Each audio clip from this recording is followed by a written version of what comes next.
3 oylikni emizmayapti. Ha desa kasha, nima yemish? Ona suti yoqmayaptimish. Mana yana bittasi 5 oylik bo'lmasa ona sutidan chiqargan. Bolasi kasaldan bosh chiqmayapti mana bitta ahvol.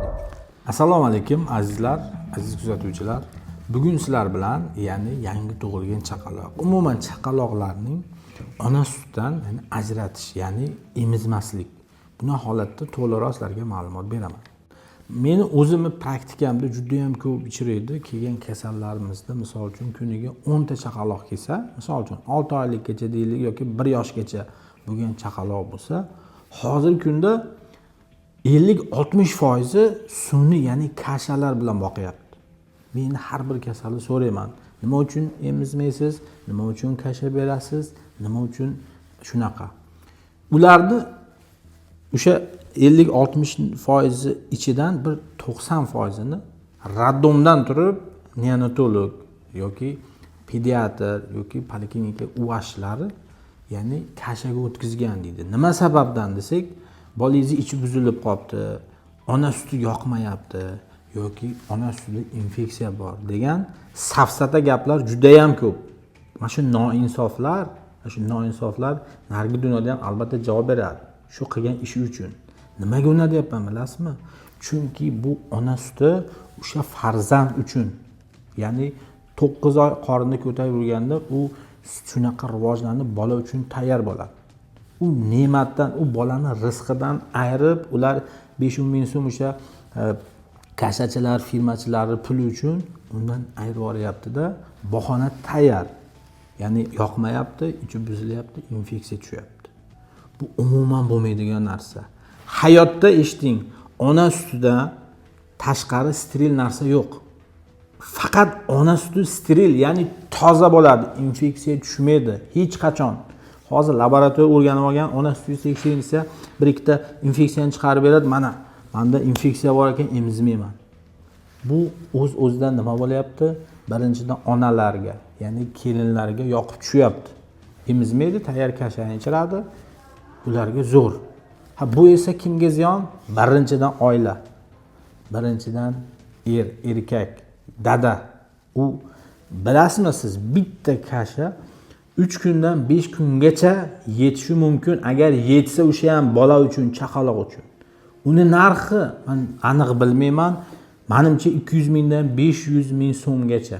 Endi o'ylang, bir oyda bitta chaqaloqni nima uchun 1,5-2 million so'mlik kasha ketadi. Eng asosiy narsa bu farzandingizning immunitet tushib ketishi, tez kasal bo'lishi, quvvatsizlik, nimjonlik, ya'ni infeksiyaga chalinuvchan bo'lishi hammasi o'sha kashangiz oqibatida, ya'ni ona sutini emmaganligi hisobiga bo'ladi. Undan tashqari shuncha kashaga rasxod qilyapsiz, undan tashqari shifoxona, banisa bolangizni ko'tarib yuribsiz. Bir haftada 2-3 marta kasal, isitmalagan, gripp, yo'tal. Bu albatta ta'sir qiladi. Ona sutidaqa hech qanaqa siz 10 millionlik kasha topib bersangiz ham ona sutidaqa hech qachon bo'la olmaydi bu. O'zi emizmaslikka o'zini nimalari bor, qaysi holatda? Endi qo'pol bo'lsa ham aytaman, ya'ni VICH infeksiya bilan tug'ilgan ayol albatta u ham tug'adi, kesareva bilan operatsiya qilinadi va undan keyin emizishga berilmaydi. Faqat shu holatda.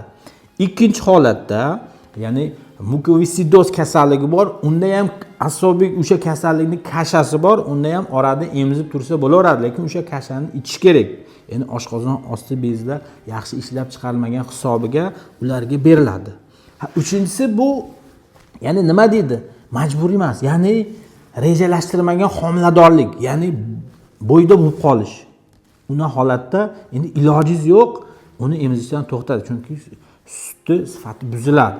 Ya'ni homilador bo'lgandan keyin faqat u ham shunaqa holatda aslida mumkin emas, chunki bitta ona tuqqandan keyin organizm 3 yildan so'ng tiklanadi. Bitta tug'ruqdan keyin 3 yildan keyin tiklanadi. Bizda nima bo'lyapti? 1 yilda 2 ta tug'ruq.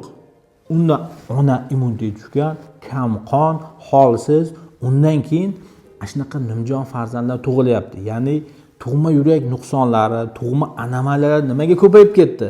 Chunki ona yetishtirib bera olmaydi uni. Homilaning ichida bola to'liq yetishmayapti-da, tug'ilyapti. Bu asosiy sabab shu. Bilasizmi, sizni misol uchun ayolingizda, ya'ni homilador bo'lganda tuqqandan keyin sochlari to'kiladi, tishlari to'kilib ketadi. Bu nimadan? Bu o'sha quvvatini oladi, ya'ni ikkita odamga sarflanadi. Onaning o'zini quvvati ikkita sarflangan hisobiga onaning ham immunitet, vitamin, quvvati tushib ketadi. O'shaning hisobiga sochlari, tishlari to'kilib ketadi. O'sha narsa 3 yilda tiklanadi. Ya'ni siz rejalashtirgan 3 yildan keyin ikkinchi farzandga harakat qilishingiz mumkin yoki 3-chi yo 4-chisiga. Ana endi eng asosiy mavzumiz yana o'sha kashaga o'tkazganlar haqida. Bu bilinmaydi, erkak kishi shunaqaki, ko'chada 1000 qarzga kirib ketsa ham, 24 soat ishlasa ham birovga bildirmaydi. Ha desa bolam uchun, endi kashasi uchun harakat qiladi. Lekin o'sha noinsoflar to'g'irlab qaytarib ona sutiga qaytarsa, bola ham sog'lom bo'ladi. Onaga ham buni foydasi bor. Eng asosiy narsa bilasizmi nimada? Shaxsan meni o'zimni qabulimga kelgan juda ham ko'p chaqaloqlarni ona sutiga berganman. Misol uchun 3 oylik, 4 oylik, hattoki 8-1 yoshli bolalarni ham ya'ni ona sutiga berganmiz, berasiz, emizasiz, emib ketgan, sut kelgan, u to'xtatilgan. Ya'ni yoqmayapti, boshqa bo'lyapti. Albatta bo'ladi. Sut qochib ketdi, bolam to'ymayapti, shunaqa narsalar juda ham ko'p. Aziz ota-onalar, birinchi o'rinda shuni eshiting. Bolangiz yig'ladimi, u to'ymadi degani emas.